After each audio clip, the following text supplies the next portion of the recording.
Hello everybody, I'm Silva Harapetian. Welcome to another episode. This is going to be a great one. Yeah, I know I say it every single time, but it is. It's going to be a bit of an emotional roller coaster for many of you, so buckle in. Joining me today, Sergeant Mike Pobokhian with the Glendale Police Department. He is the newly promoted Public Information Officer for the city.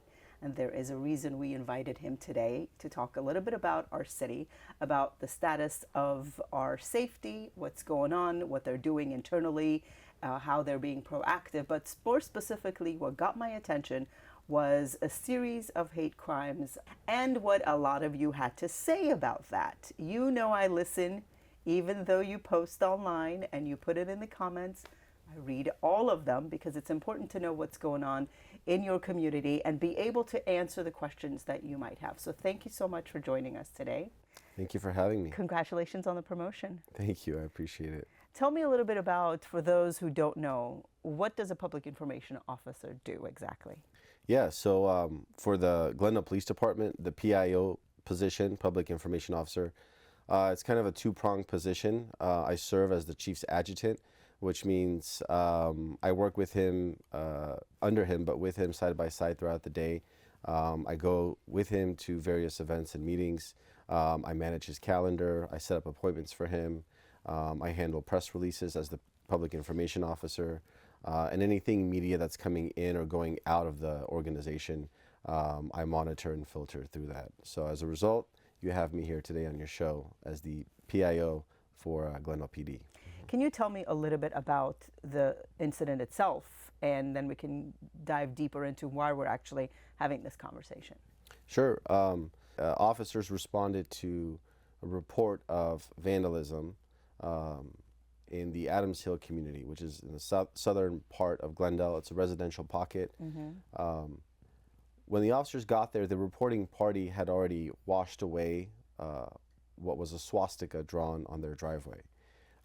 But they alerted to the officers that they think that there might be more down the street. So officers canvassed the area, and unfortunately they found significant more swastikas and other anti-Semitic symbols and words that were written throughout the neighborhood.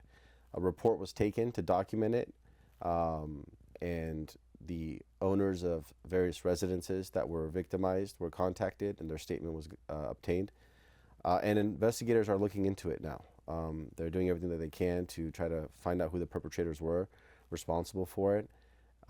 Later that evening, a second call for service came in, and it was regarding somebody who was out for a walk and saw what they thought was a suspicious person vandalizing a fire hydrant. When the officers responded to the scene, they found a swastika symbol that had been drawn with a Sharpie on a city fire hydrant. And that was on the 600 or 700 block of East Palmer. Where are you with the investigation at this time? So detectives, they went back out to the location to try to obtain additional video footage, surveillance. They're working through that evidence. They're working through the videos, and it's still an active and ongoing investigation. They are working away at it. There's no suspect in custody as of now, but it remains at the top of their list. So what got my attention with this incident is, you know, like you said, we talked about the Instagram. The police department has been great in putting out news releases when things happen the community needs to know about. And on the very first page of your Instagram announcement of this incident, you called it a hate crime. And I looked through all of the details and then went into the comments. And not just in the comments, but just my communication with the community. There's a lot of emotion attached to this particular incident, mainly because this is being called a hate crime.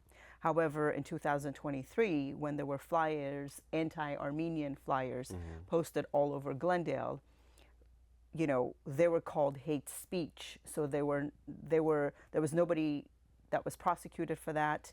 And the conversation was around that was hate speech and it was not a crime. However, this is a hate crime, and now you're investigating and you're looking into potentially arresting someone who, by the way, based on the penal code, could potentially be a felony. And there's a lot of people feeling some type of way about that.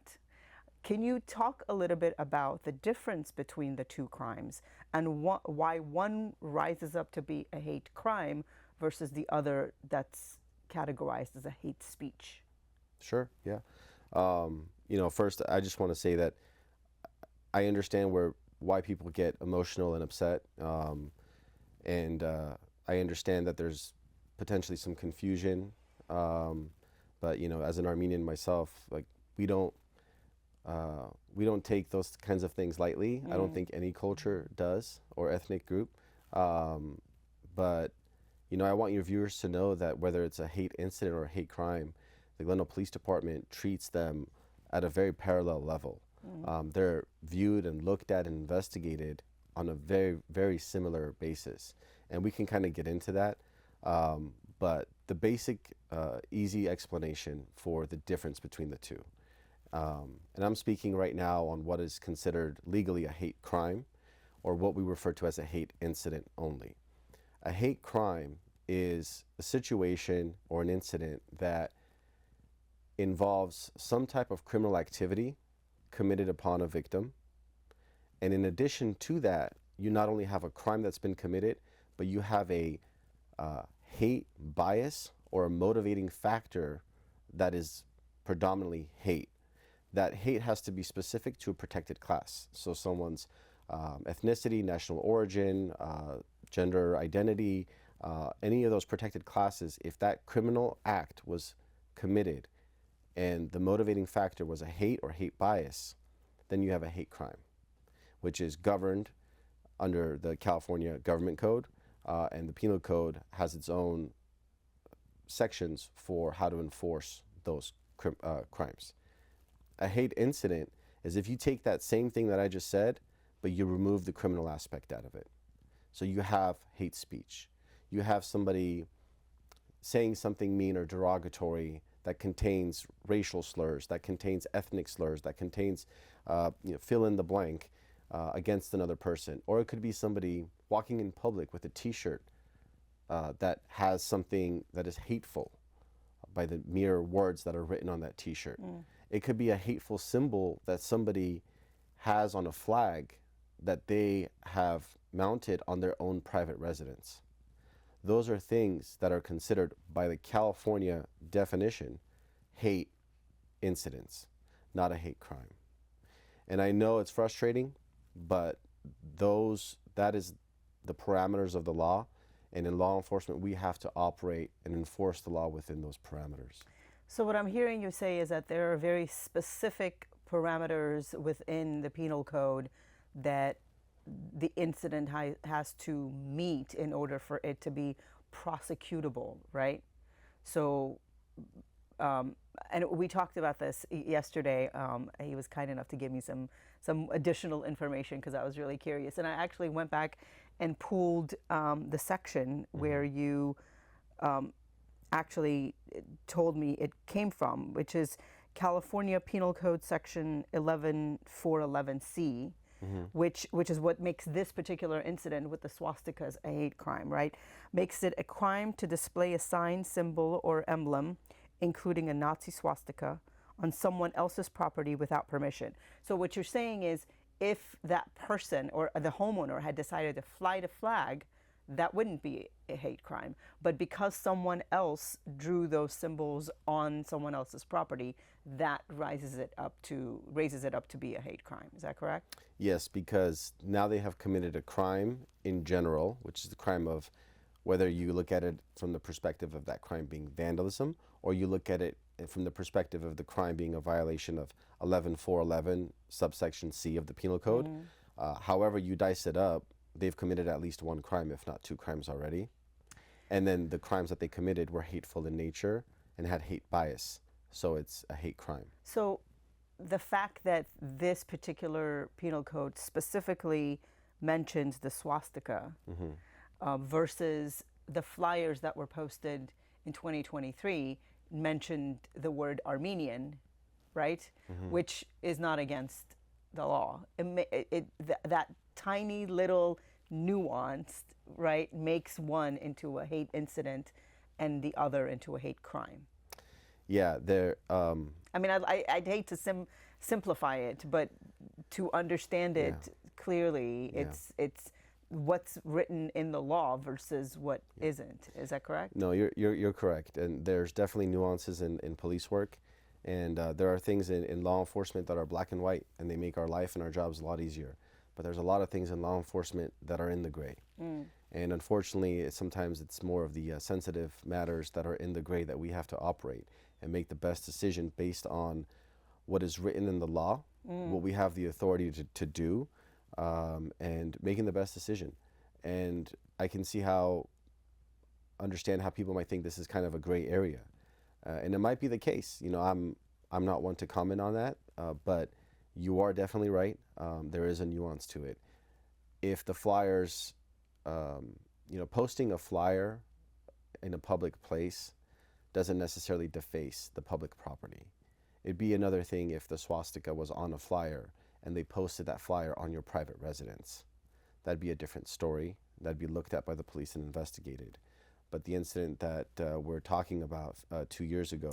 Wow, it's that nuanced. So even if the swastika was on a flyer posted on someone else's property versus actually drawn on the property itself, that nuance matters as well. Because if you look at that section 11.411, it doesn't say whether it's done in graffiti, whether it's done in pen. It just says if you attach that symbol, if you mark that symbol.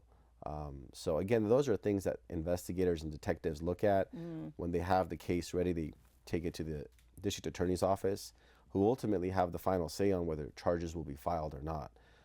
So again, we're talking black and white, but the reality is that those decisions, whether arrests or charges will be filed, is going to be a little bit in the gray zone, and ultimately it's presented to the district attorney's office, who will make that decision. Yeah, I mean, people were and are quite heated about this. This is why I said this is going to be an emotional roller coaster for a lot of people, because there is incredible amount of emotion attached to this. Anytime you take a group of people, in this case we talk about the Armenian community in Glendale, you take a group of people who have historically been oppressed. You take a group of people who have historically been targeted and, who have been subjected to genocide. I mean, I don't have to explain all of this to you because you are an Armenian, but this is for our listeners and viewers that perhaps don't have context, and who have historically been denied justice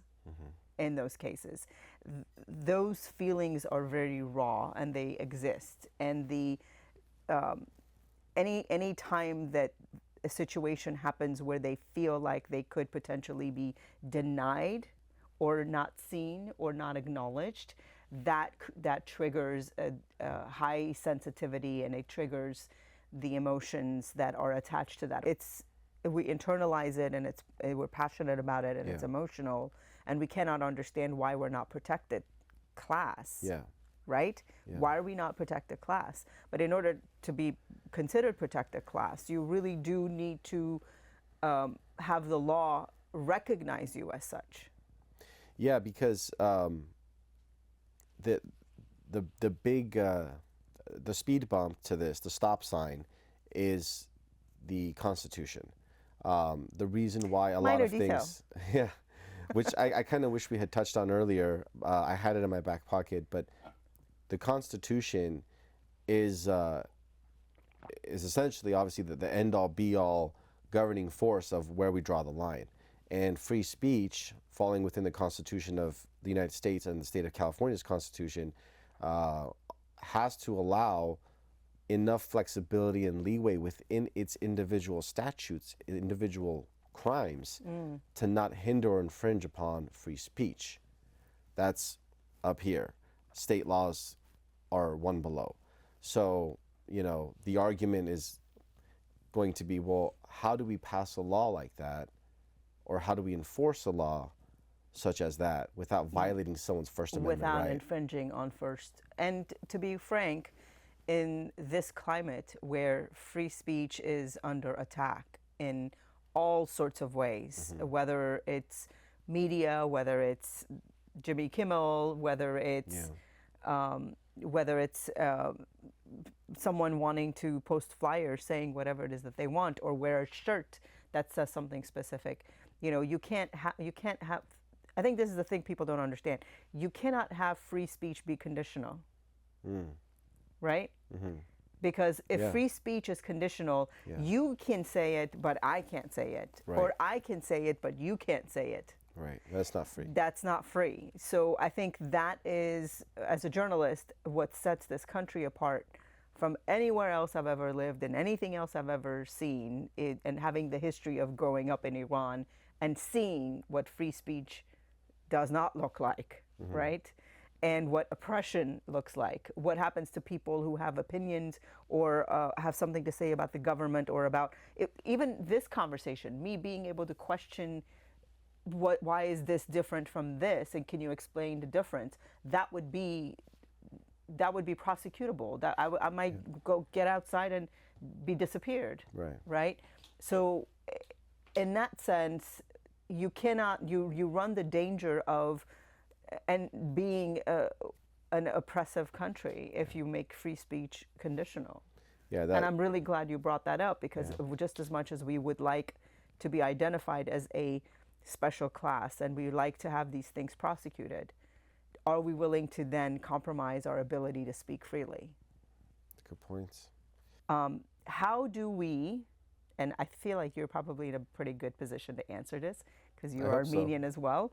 How do we manage the emotional aspect of what that brings up, and also help the police department or help our community stay safe and also feel like we have a voice? How do we do that? Is there something that we can do to kind of channel that anger or the channel the passion into something that's more proactive, more responsive, more positive, more? You know, we can always seek more productive ways of voicing our anger. We all kind of grew up in a generation where we're quick to get on our phones, and as Armenians as well, I'll say this: we're very passionate people. We're passionate about a lot of things, and when it comes to our culture and our people, we're even more so passionate because of the reasons you just mentioned. I think when it comes to, when you get down to the grit of it, we have to look, like you said, for productive ways to channel that frustration. And first and foremost, education, understanding where do we stand in all of this, understanding, like we're doing right now today, explaining the difference. Why is one a hate crime? What is a hate incident? How are those investigated? How are those processed, so we as a community can understand better? And that way, instead of, I don't want to say wasting energy, but misdirecting energy, we can redirect that into something more productive. Coming together as a community, that's a foundational thing, whether that's as Armenians as a community, or whether that's a community as a whole in the city of Glendale, and coming together with your local law enforcement, your police, the other city departments that serve the city of Glendale, Public Works, I mean, you name it, water, power. There's so many community events throughout the year, and Glendale is a melting pot of different cultures. And our police department does a really great job of representing our community, because we are also a very multicultural organization, ultimately to serve the community. So join us at these events. Come, speak to us, share your thoughts, share your opinions with us, face to face. I promise we won't give you a ticket. Let's have a conversation. We have a car show in the park every year. We have Coffee with a Cop that we just had a few days ago. We had the Walk to School event where we walked some kids to school yesterday morning. So we have so many events throughout the year. Engage with us, speak to us. And that ultimately, brings the community stronger together. When you're with your fellow community members who are either Armenian or not Armenian, other races, other backgrounds, and you're spending time together, that's making your community stronger. We have to come together and stay together, and we have to stand behind that versus, trying to point the finger. Look, as an organization, we're going to treat everyone with the same respect. We're going to treat every case as it's a priority case, whether it's a hate incident against X, Y, and Z, or a hate crime against ABC. We don't look at it that way. There's no preferential treatment or preferential bias as far as one is a hate crime, one is a hate incident. So coming together, education, and lastly, you always have the option of seeking out to your elected officials, state, local, federal. Ultimately, these laws that are written they usually start off as an assembly bill. It's proposed and it goes through the legal and judicial processes, and ultimately, if it's passed, it becomes law. That specific penal code that we discussed, 11411, that code was enhanced and changed at the end of 2022. So very recent. So a lot of what you read and a lot of those subsections did not exist prior to that. It was changed and altered through an assembly bill. So these laws are constantly changing, and everyone has the right to reach out to their elected officials and voice their concerns, voice their opinions, and if they have a better idea or a suggestion, everyone has the right to do that. Thank you so much for being here. This has been an enlightening conversation. Congratulations on your promotion. We look forward to seeing you more in the community and participating. It is our responsibility to make sure that our community is safe. They can't do this alone, so we have to participate, whether it's reporting a crime or asking the questions that many of you had about why is this a hate crime and why is this hate incident or hate speech. And our feelings and our ideas and our thoughts are certainly valid and important. And having those questions answered allows us to be educated about how the law works, about how the law functions, about how the department functions, and also empowers us to demand change if that's what we want. So I hope you stay engaged not only with our show, but also with the police department and the community at large, because it matters. This is how we make sure that our voices are included in every sector of our lives. Thank you again. Thank you for being here. Thank you so much. Come back again. Absolutely. Okay, Thank you. awesome. I'll see you next time.